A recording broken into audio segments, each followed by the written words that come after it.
À travers cette bienveillance, il cachait une peur profonde que tout revienne. Il pensait à sa famille, il ne voulait plus en parler. Se trouvaient dans son crâne toutes les choses horribles qu'il avait vues, les désillusions, les mensonges, tout se répétait dans sa tête comme les musiques qu'il écoutait en boucle. Il avait été effrayé, mais ne le faisait pas paraître. Il vivait maintenant pour sa famille, pour sa femme, mais lui, il était toujours gare Montparnasse, au café, avec ses compères, à essayer de se cacher de tous. Il est maintenant tranquille dans sa tête, la maladie le fait oublier toute cette horreur, mais parfois elle revient, cette haine et ce courage qu'il avait pour dire non. Les violons en accord avec son rythme cardiaque, il était sur son tabouret, les yeux fermés à écouter son tourne-disque, les pas de sa femme, les rires de ses enfants dans son jardin, qu'il avait mis des années à penser. Les briques rouges s'alliaient à la perfection avec les roses, les soucis et les pivoines. Ils mangeaient tous très souvent dehors.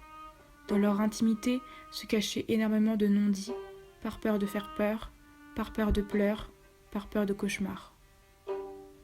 Alors il faisait comme si rien ne s'était passé, et laissait passer les miaulements du chat et les gazouillis des oiseaux comme simples bandes sonores lors des repas de famille.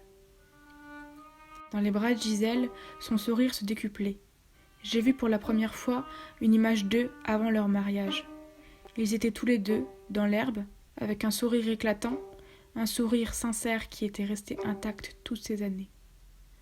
Elle était une amie de sa sœur, il l'avait rencontrée dans le café de ses parents. Lorsque par un coup de feu, ils s'étaient tous réfugiés là-bas, derrière le meuble du bar, ils étaient tous effrayés, et lui était là pour protéger sa sœur et sa copine. Il savait que cette fille qu'il venait de rencontrer serait notre mère, notre grand-mère ou notre arrière-grand-mère, dès leur premier regard croisé. Il avait perdu son sourire une première fois, lorsque Gisèle est partie. Maintenant, la maladie est là. Elle le fait oublier nos prénoms, nos visages, nos mots. Mais une chose est partie. Cette bienveillance est partie dans ses souvenirs et a fait ressurgir la violence et la peur qu'il avait vécues. Ce qui reste de lui, ce sont des émotions si négatives que j'ai bien compris qu'il ne m'avait pas tout dit lors de notre discussion. Cette violence qu'il dégage m'attriste. Moi qui l'avais toujours connu autrement.